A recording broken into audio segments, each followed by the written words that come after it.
Bloomberg again published a piece this morning called Bitcoin's Rally Comes to a Halt as Prices Fall Most Since March. Their talking head quote of choice was, "Today's sell-off is a reminder that this is a relatively new asset, highly volatile and still yet to find its place in the market. There are many major hurdles for it to overcome for it to be a useful mainstream asset." Maybe so, but in my estimation, this volatility narrative, and more specifically this volatility dismissal from some asset managers, is at this point an excuse for why they haven't gotten themselves or their fiduciaries involved. Welcome back to The Breakdown with me, NLW. It's a daily podcast on macro, Bitcoin, and the big picture power shifts remaking our world. The Breakdown is sponsored by Nexo.io and produced and distributed by CoinDesk. What's going on, guys? It is Monday, January 4th, 2021, and after the long holiday break, I am so excited to be back with you. I don't think this will come as a surprise to anyone, given that we've had this great series of interviews, but I haven't had a chance to talk with you about what's been going on. Today's episode could only be about understanding Bitcoin's blistering rise past 30,000. Later this week, I'll be back with the normal brief format. I'll have a couple interviews for you guys that you'll really enjoy. But today, we just have to dig into why number go up, and more specifically, how people are interpreting that rise and what happens next. I hardly need to give you the play-by-play if you're alive and you're listening to the show and you've been watching what's going on. But the way I might get into this conversation is let's go back to November 30th when we hit a new technical all-time high. It really brought shockingly little attention, at least from mainstream press, right? For whatever reason, Bitcoin smashing through 19,783 or whatever it was just didn't really do it. Sure, it got a handful of press mentions, but there wasn't that same sort of FOMO that you felt in 2017. Everyone, including me on this show, argued that at least a part of that was the fact that the real psychological barrier was 20,000. Shorthand for 3 years, we had been referring to 20,000 as the big number that Bitcoin needed to get back to. Well, once Bitcoin pushed through that, there was still only modest media attention. And of course, maybe it just coincided with the end of the year and everyone being out, but I still think it was noticeable. Bitcoin then decided to go on an absolutely monstrous tear, smashing up past 25K, then 26K, then 27K. For a while, it looked like each of the last days of December was going to hit its equivalent number in thousands as per the value of a single Bitcoin.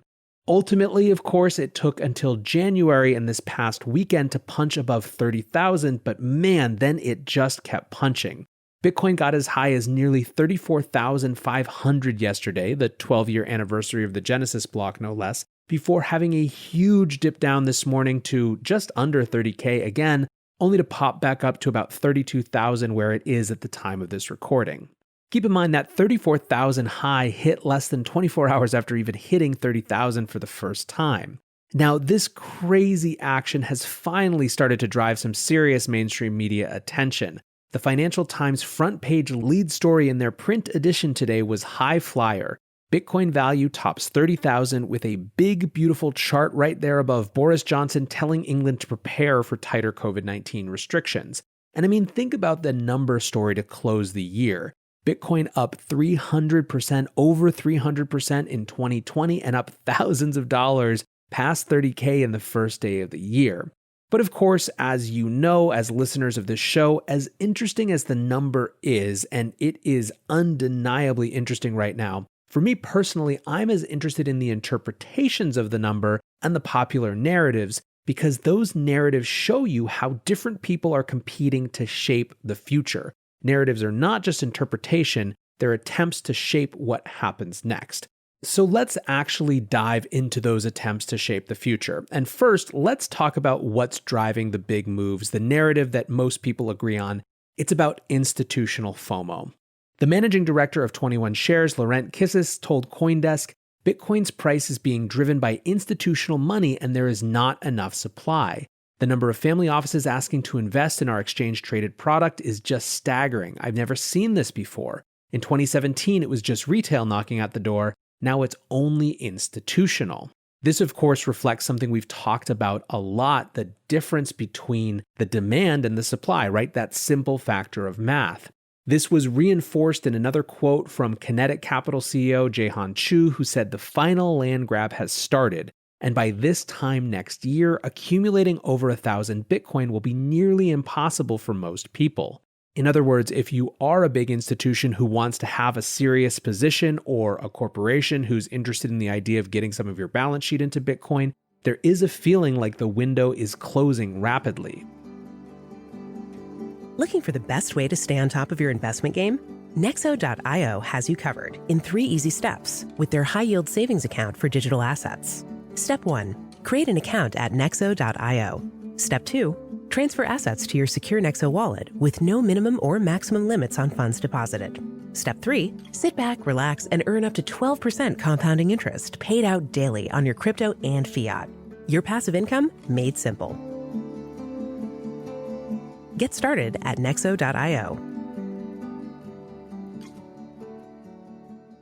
What other evidence of this institutional FOMO driving things is there? Well, whales, i.e. clusters of addresses held by a single participant that hold at least 1,000 Bitcoin, rose to a record high of 1994 last week. Overall, in 2020, whale entities increased 16%, and in Q4 alone, they increased 7.3%. Then there was what was happening on Coinbase this weekend, which seems extremely relevant to me. On Saturday, January 2nd, the block's head of research, Larry Cermak, tweeted, "So who the fuck is accumulating massive size on Coinbase?" So what was Larry talking about? Well, Hyperbole tweeted 50K BTC leaving Coinbase in the past 3 days, according to Glassnode. That's 1.65 billion in withdrawals, or around 6% of their total balances over a holiday weekend. This sort of massive outflow tends to suggest that an institution is moving Bitcoin that they've purchased into cold wallets for custody. And again, we're just dealing with math here. 47,000 Bitcoins or so leaving Coinbase in the first 2 days of the year, while miners mint just over 1,700 in the same time period. There are some other interesting narratives that I've seen floating around the institutional FOMO and increased economic uncertainty. We're seeing some amount of new turmoil around the election, with a handful of senators saying they'll reject the vote from certain states. We're seeing the first reports of a mutated COVID-19 virus strand, which is putting even more urgency on vaccine distribution. And finally, we're seeing related ideas show up in other places than just the Bitcoin price. For example, Bloomberg published today an article entitled "Treasury Inflation Gauge Exceeds 2% for the First Time Since 2018. So it's not hard to understand this, at least in part, as part of a larger economic set of factors. So if it's institutional FOMO that's been driving this rally, let's talk then about how people are interpreting this dip. There's 5 or so narratives that I'm seeing. The first is just the market catching its breath, which I think is completely reasonable. This has been such a rocket up, you have to think that at some point there's going to be pauses. A second narrative that relates to that that's more specific is the idea of profit taking. In the past 24 hours, a number of alts have outperformed Bitcoin. ETH in particular has had a monster 24 hours, so it is entirely possible that many of the trader class are set to take some profits out and rotating into alts. ETH additionally has had its highest search volume on Google since January of 2018, so that may be an interesting factor to look at as well. A third interpretation of this dip is derivative positions getting liquidated. More than 1.1 billion of open interest was liquidated in the span of just an hour this morning. So basically you have traders who are over-leveraged and got wrecked, causing a more severe dip, which could also help explain the quick rebound. A fourth interpretation, let's pour one out for the mainstream media, still trying to use this to push a too volatile narrative. Bloomberg again published a piece this morning called "Bitcoin's Rally Comes to a Halt as Prices Fall Most Since March." Their talking head quote of choice was, "Today's sell-off is a reminder that this is a relatively new asset, highly volatile and still yet to find its place in the market. There are many major hurdles for it to overcome for it to be a useful mainstream asset." Maybe so, but in my estimation, this volatility narrative, and more specifically this volatility dismissal from some asset managers, is at this point an excuse for why they haven't gotten themselves or their fiduciaries involved. Lastly, and this is the one I'm most interested in, are questions of whether the dip was caused by the specifics of institutional buying.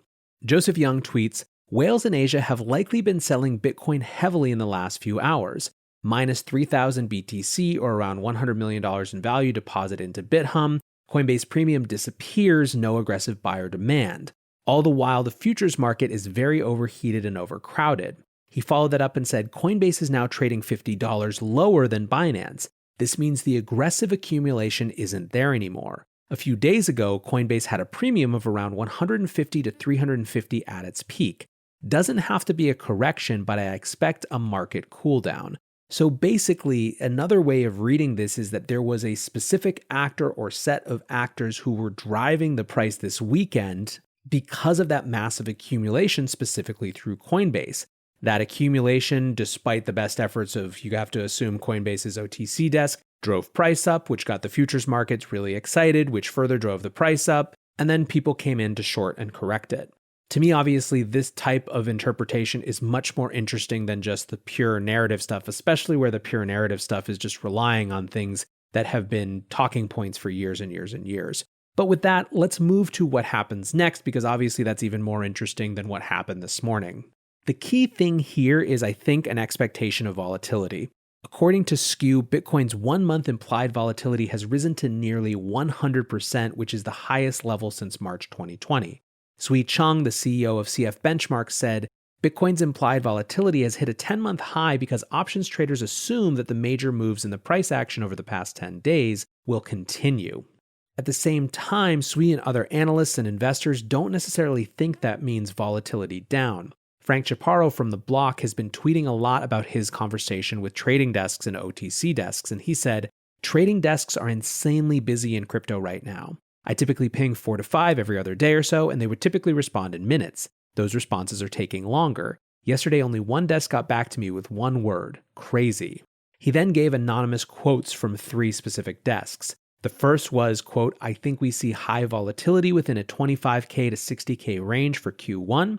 The next one was from Wintermute Trading that said, similar, our expected range is 20K to 50K next 3 months. See more selling than buying via OTC for sure on our end. And one more, quote, my experience tells me that it may be a bit overdone, so I would not be surprised to see a correction. As much as 15 to 20% would not be too surprising. Longer term, I do think the rally continues, but probably not at this pace.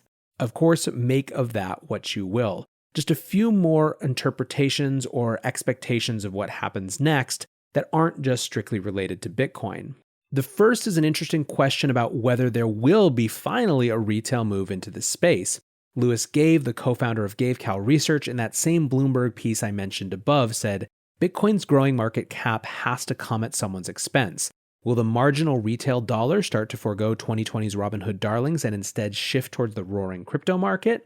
Another article, this time from CNN Business, wrote that perhaps the Bitcoin rally is a sign for what's in store for markets in 2021, a sign of larger volatility and more aggressive moves. Of course, it's understandable why they might feel this way, given that all of this has happened before the first day of trading of 2021 for the traditional finance folks.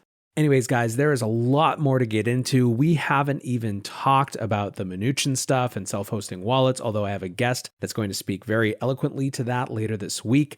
It's a crazy start to 2021, and I'm so excited to be starting it with you. I hope you had an awesome holiday season. If you're enjoying the breakdown, please go like, rate, review it. It makes a huge difference.